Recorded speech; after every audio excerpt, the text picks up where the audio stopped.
Come, sit down, make your acquaintance.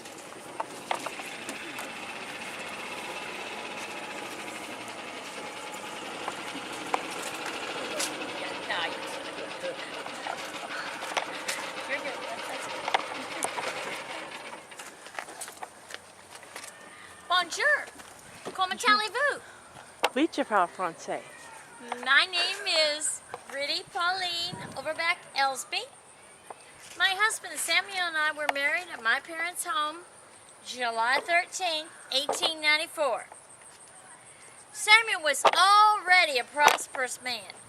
He owned the White Sulphur Wells Hotel in southern Indiana, and he was a giant merchandiser down in Dallas, Texas.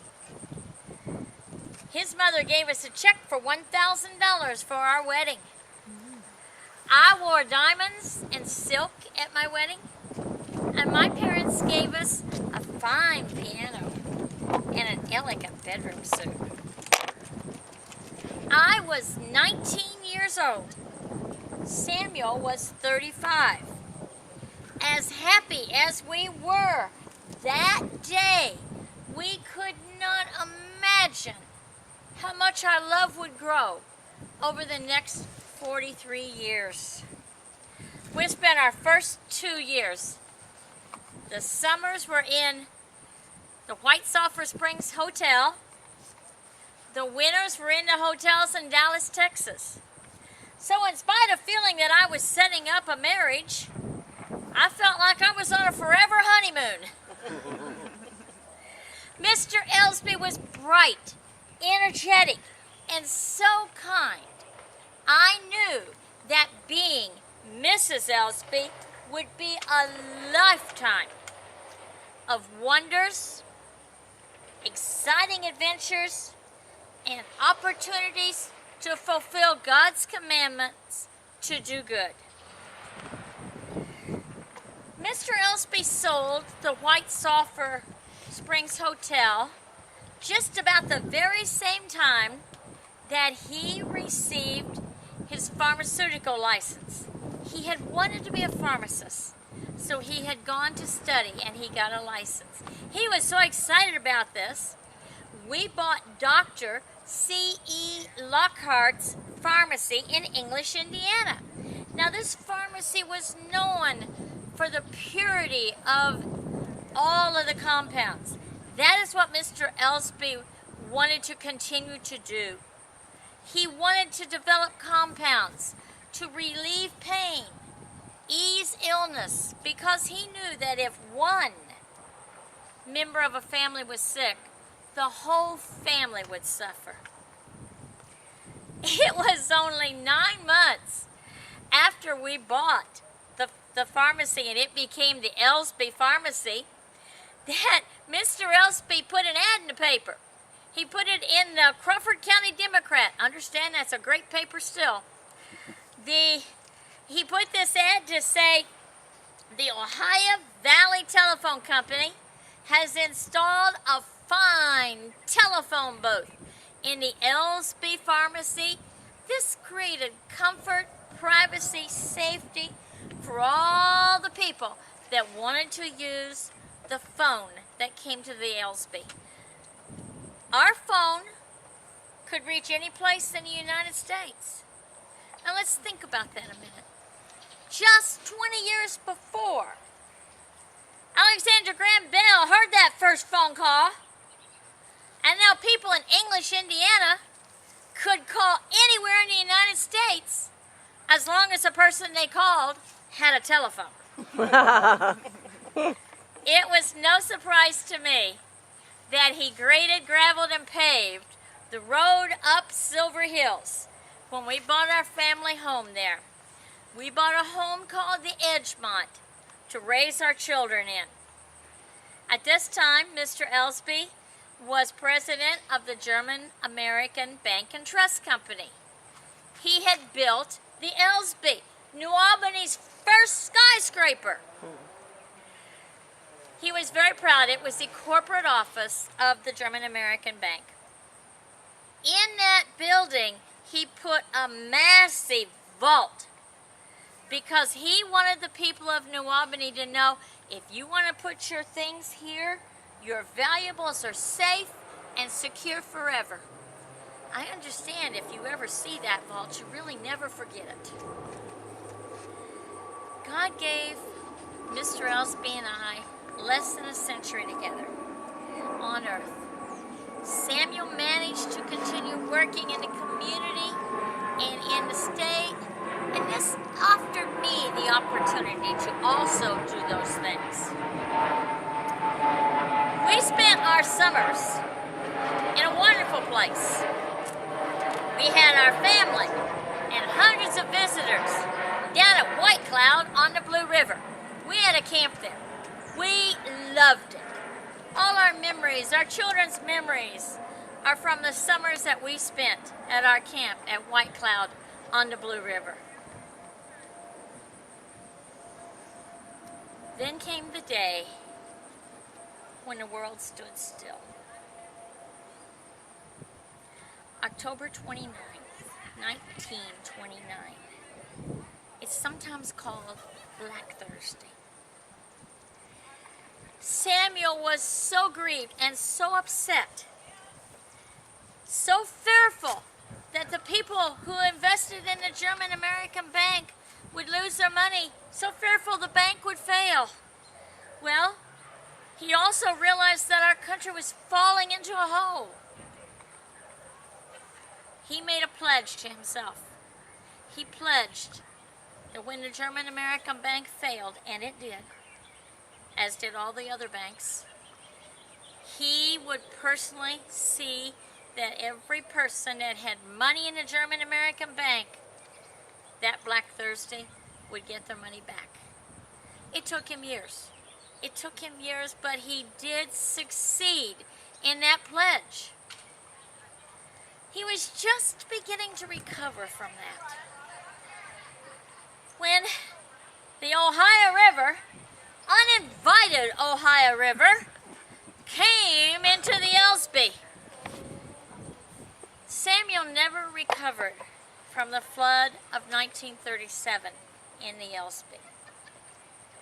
It was not a thing he could recover from, and he passed later on in the year of 1937. I have had 18 wonderful years with my children and my grandchildren. I continue to stay in New Albany. New Albany is the home I lived in with Samuel. It's my home. It's a home I've raised my children in. Shortly after Samuel's death, I gave our grandson, Harry Carnigan, a ring. This was a ring that my husband wore all through our time together. And I believe Harry still has and wears that ring today. I am dressed tonight in Elsby blue in honor of my son, Samuel J. Elsby Jr. Samuel founded the Paoli Share Company. Now, in doing this and wanting to make the very best of furniture, which he did, it's well known, and finding things that would go together, he studied the effect of color. He learned many things about color. He learned that red and yellow are colors of fear. They cause people to back up or turn around.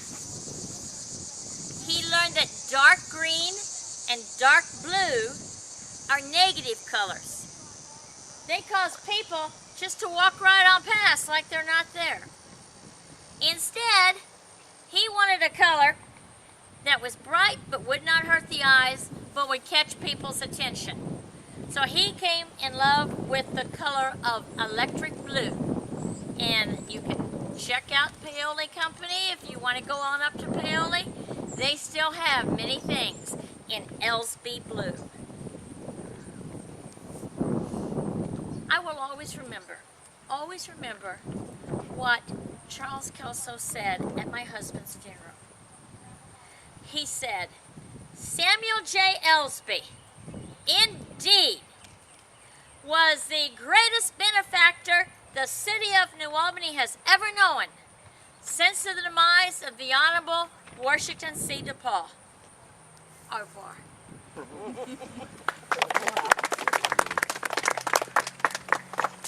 Now, I do want you to pay particular close attention to Mrs. Elsby's outfit.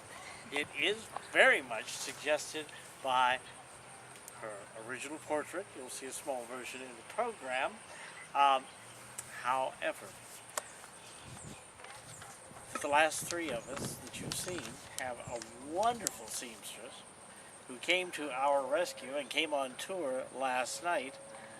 The fabric you see here came from Joanne's last Tuesday and was completed Thursday night. Wow. Just incredible and just wonderful. George Ann Hannon will be glad to mention her name anytime. And the intricacy of the blouse, in fact, should almost not be hidden. That's many, many layers right there. Now, I'm going to unmask you too. We did the same for Miss Claire. Miss Claire. How many were here last year? All right. You may remember a certain school teacher, a real school teacher, Janice O'Rear Sidebottom, retired after 45 years of teaching in both Indiana and Kentucky, but last year wearing an original 1816 blouse, which frankly didn't look any more real than this, which is brand new, but nonetheless, she was teaching about the centennial of Indiana and the selection of the Indiana state flag. However, if you missed her last tour the first night, she wasn't here. She got a phone call, complete surprise, just been there the night before with her niece. Her brother died that night during the performance, so didn't quite make the last performance. Irony upon all ironies, her aunt, you and I were taking bets on this. Was she going to die last night, or was she going to die tonight? Tonight was No, the she's actual in anniversary. hospice. She had a stroke a week ago. Very, very, very close. But she is, as she said, I love my Jesus. I'm ready to go. That was 6 months ago, and she turned down a particular operation that might have prolonged her life. Everything's under perfect control. Janice is the closest living relative, as the niece, the nephew, Gary, wonderful man, is in Orlando. Janice's phone says 7 o'clock Sunday evening every night. It's taped on the back of my phone, but I do not know if she will choose to go tonight and join my brother on the same day that we lost him, Pat over here, or if she will continue to wait. I don't know if she's ready to go, but we're ready to see that she's comfortable. And we've made 5 trips to Greencastle in the last 4 to 5 days. So we are here now. We will be leaving and going back to She's not expecting us Greencastle. to be there at all, but she's a dear person. And in her honor, those are Aunt Ginny's earrings. These are my aunt's earrings. I wanted to wear something of hers tonight and last night, and I couldn't really ask her. But we're not quite up to answering things. So, but we found these, and I said those are what I want to wear. I want to wear so I feel closer to her as she makes this transition. But she spoke to her earlier this evening, Yes, and I they did. both said, I love you, and hung up. Somebody put her on the phone, the hospice nurse, and said, "Can you say I love you?" And she goes, "I love you." Maybe it sounded like marbles, but it was I love you. No, she did fine. I've heard her speak too. Our gravesite, by the way, for the Elsby is straight through there by the green tree. All those trees are green. There's a big green tree to the left, and Samuel and I are buried behind the name. And you're welcome to see later on. We will have a torch back there. Right we next couldn't to, miss. right next to the mausoleum, so you can find the Oh, stones. it's way They over usually there, go- yeah. You'll go up to that last entrance Oh, really? to the Okay. side. As you exit the cemetery, you'll see a pink granite monument for Alan and Corrine Bugby. They're both there now. Corrine died when she was very, very young, by comparison, young mother of cancer.